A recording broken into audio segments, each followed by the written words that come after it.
Okay.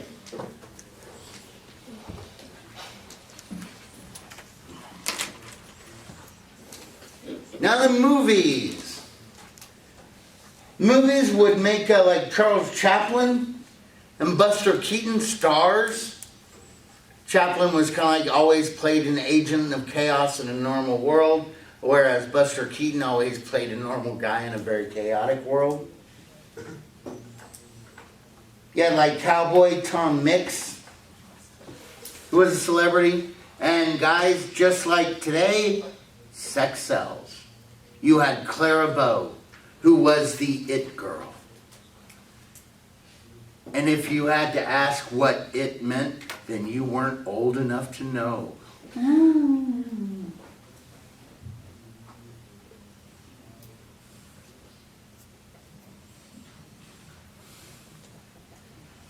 Now, by far the biggest hero was Charles Lindbergh, who in 1927 decided to collect a prize of $25,000 that had been offered by a New York hotel owner, Raymond Ortiz, to make the first successful non-stop flight over the Atlantic from New York to Paris, a distance of 3,500 miles. Now, before this, the longest solo journey had been from New York to San Diego, a distance of 2,500 miles. Oh, and by the way, that was made by Charles Lindbergh. Okay? Now, you had had like 3 teams that had already taken off and tried to accomplish this feat. I mean, they'd have big crews of like a radio operator, a navigator, co-pilot. You know, all that stuff adds weight, adds weight, adds weight.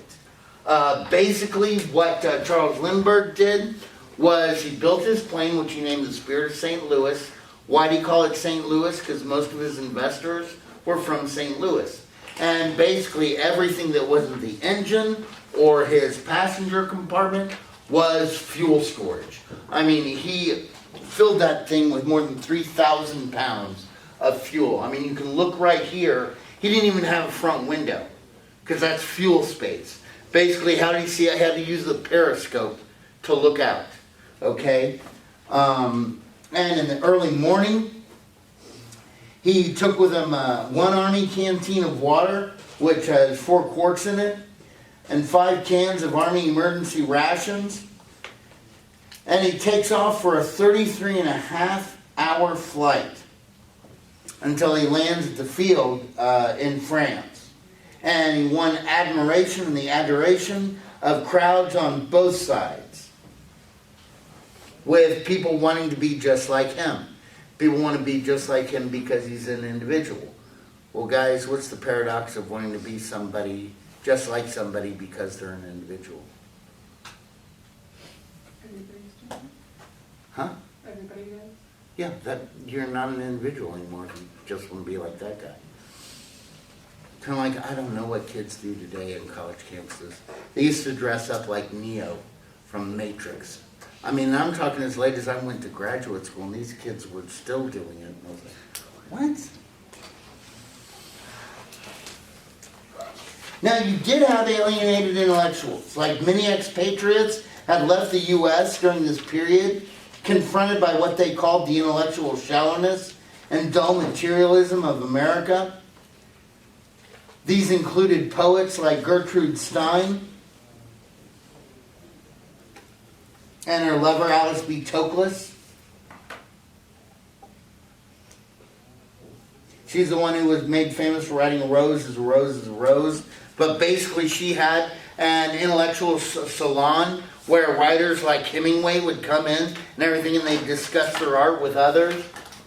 Also, you had Josephine Baker, a beautiful African-American woman who became a famous dancer, winning much acclaim in Paris. And her most famous dance was called the banana dance, where basically they'd take a big, huge banana out to the stage and it would peel back, revealing her, and she'd dance around.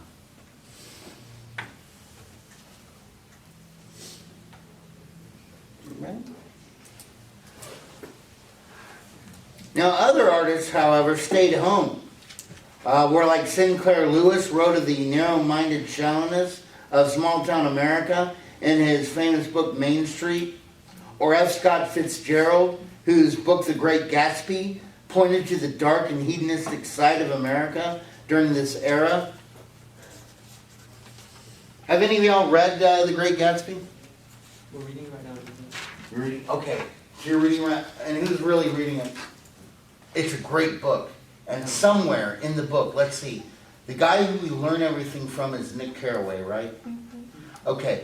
Somewhere in, I remember reading this, it's just like one sentence. It infers that Nick Carraway is using drugs. Basically, I think he was doing it out in that cabin that he stayed in. So guys, you can't trust anybody in that book. You have no idea who Jay is or his past. You don't like Tom. Daisy's a hooey, you know. But guys, you can't even trust the person you're getting information from. I mean, it's a great book. It's awesome.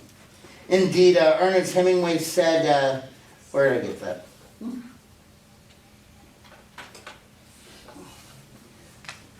Ernest Hemingway wrote of the brutality of man and nature. You had critic Joseph Woodcrutch in 1929 saying ours is a lost cause, that modern society was so decadent that it could not rejuvenate itself and it could only wait to be overthrown by barbarians as Rome had in its day.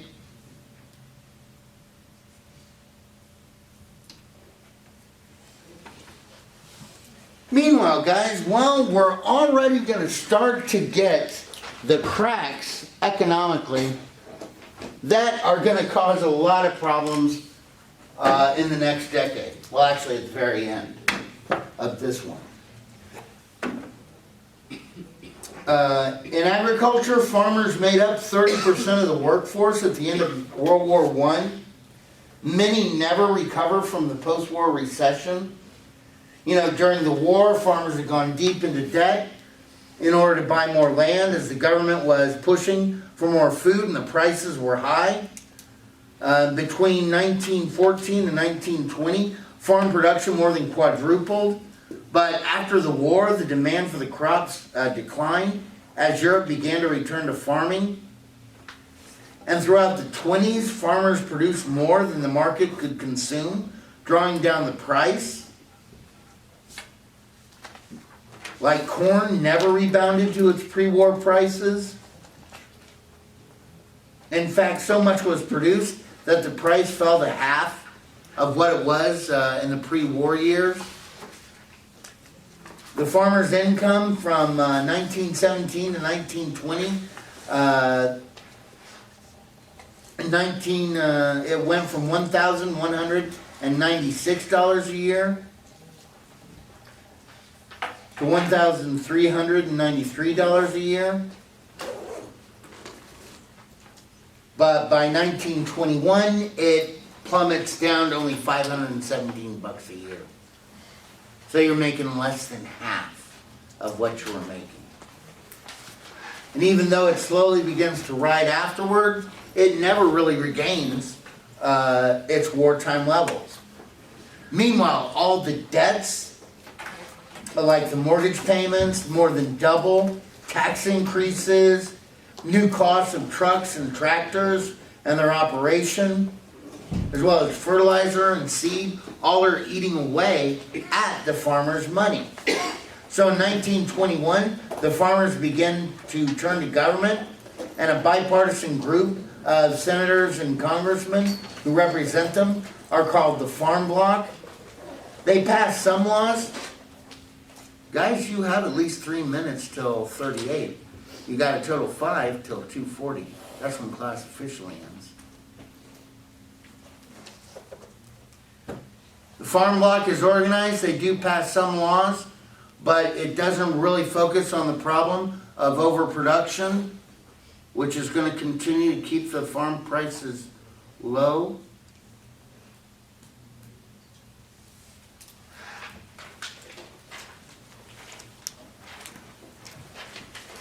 The search to strengthen the status quo.